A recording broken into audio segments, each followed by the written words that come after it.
बिना प्याज रसुन रे तैयारी करिबा आलू छुई तरकारी। नमस्कार, प्रिया किचन को स्वागत करुच्ची। प्रिया किचन आज आपन सहित शेयर करुच्ची बिना प्याज रसुन रे आमे तैयारी करिबा सजना छुई आलू तरकारी पूरा होटेल परी। थरे आपने मो परी बनातो। आपण एपरी ही बिना प्याज रसुन रे बनै करी खाଇବା ପାଇଁ पसंद करिवे। आउ किछि सिक्रेट जिनिस रही बिना प्याज रसुन कौन टिके देबा तो तार टेस्ट पूरा द्विगुणा हम। तो ये देखो दीटा छुई थिला फ्रेश छुई तो तार प्रथमे चपा काढ़ीदेबा। काढ़ी सारा ताकू भल धोईदेबा। आलू सीझा नहीं आलू को सीझेदेबा तार चपा काढ़ीदेबा। तापर एबे कढ़ई रे तेल देबा सरिष तेल। तापर आलू देबा। आलू को एबे गोल्डन कलर हेबा पर्यंत फ्राए करिबा। एठी जदी टिके आमे गोटे चिमटा हळदी भी देई परिबा। हळदी देले कोन ना हमर आलूर कलर येलो रहिबो तो देखिया पई बढ़िया। आउ तरकारी भी आलूर कलर बहुत सुंदर रहिबो। टिके लूण आ टिके हळदी देई याकू गोल्डन कलर हेबा पर्यंत फ्राए करिबा। आलू जिते लाइट गोल्डन कलर हो आसो से समय सजना छुई को दबा। सजना छुई को भी दे सारा आम मिक्स करवा। जेहेतु पूर्व हलदी और लुण दिखाई तो सजना छुई भी ये तार कलर आसीज।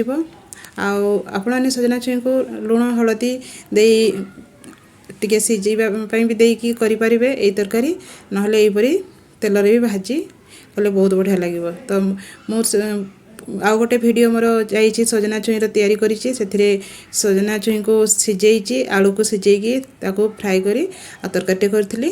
तो देखो ये आलू पूरा गोल्डन कलर हो जाइए।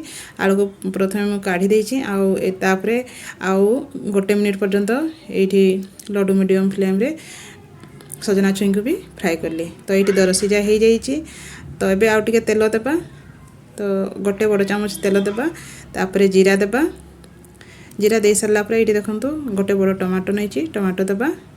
टमाटो को दे सारा ताकू मिक्स करवा। आपण मैंने ये टमाटर पेस्ट भी नहीं पारे ना आपड़ी छोटा छोटा पीस कर टमाटो को दे पारे। तापर हलदी गुंड नेबा लुण नेबा जीरा गुंड नेबा धनिया गुंड गरम मसला आउ काश्मीर लंका गुंड ये सब नहीं भल भाव मिक्स करवा। तापर मसला को कषिबा। आउ मसला जो पर्यंत तार तेल न छाड़ी से पर्यंत आम मसला को कषिबा। गैस फ्लेम को लो टू मीडियम रखिबा। तापर काश्मीर लंका गुंड देबा। काश्मीर लंका गुंड दे सारा मिक्स करदेबा। तापर अल्प पानी दे एबे मसला कषिबा। तो ये देखो तेल तो मसला रू छाड़ी जाइए। से समय आम पानी देबा आ मसला को कषिबा। तो ये देखिपुं पूरा मसला कषा हो जाइए। एबे आमे सजना छुई को प्रथमे देवा जेहेतु आलू सीझा अच्छे। तो सजना छुई को मसला दे मसला को आउ थे भल भाव कषिबा। तो देखो ये छुई मसला कषा हो जाइए। एबे आमे गरम पानी देबा। गरम पानी अल्प दे एबे छुई को पूरा टिके आमे सिझाई देबा।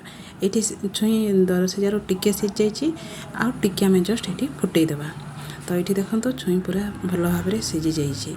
तो हो जाइए आमर छुई। तो ये आम जो फ्राए करके रखी आलू को देबा। आलू को दे आउ भल भाव मिक्स करदेबा। देखुं ना सांग मैंने केते सहजरे आलू सजना छुई तरकारी रेडी हो जाइए। बहुत टेस्टी रहिबो। आपने निहाती थे बनातु पूरा हेल्दी। तो एमती भी सजना छुई बहुत हेल्दी टेस्टी रहिबो। निहाती थे बनातु आ केमिति लाଗୁଛି निश्चय कमेंट करेंगे। बिना प्याज रसुन रे ए सजना छुई आलू तरकारी पानी दे आउ फुटेदेवा। फुटीगला ठंडा पाई छाड़ीदेवा। देखो सांग मैंने रेडी हो जाइए। आउ ठंडा है देखो सजना छुई आलूर लुक किपरि देखुची पूरा मांस झोल भर देखुची। टेस्ट तो पूरा दमदार थी। आपने जापर बिना प्याज रसुन भी ये टेस्टी आम सजना छुई आलू तरकारी बनी पार। तो निहाती थे बनातु आउ केमिति लाଗୁଛି निश्चय कमेंट करेंगे।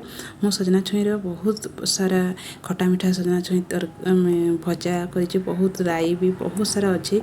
आपने देखिए मुझे तार लिंक भी देदेवी। तो एबे या आम रुटी परोटा भात सहित खाइबा बहुत बढ़िया लगे। आ रेडी हो जाइए सजना छुई आलू तरकारी। तो वीडियो जब भल लगी ताले लाइक शेयर सब्सक्राइब करूँ। पाखे थे बेल आइकन को क्लिक करूँ। जिते नया रेसिपी तैयारी करी तार नोटिफिकेशन सर्वप्रथमे आपण पाखक जीव। आपण भल पाइबा सपोर्ट एपरी रही था। Thank you. जय जगन्नाथ।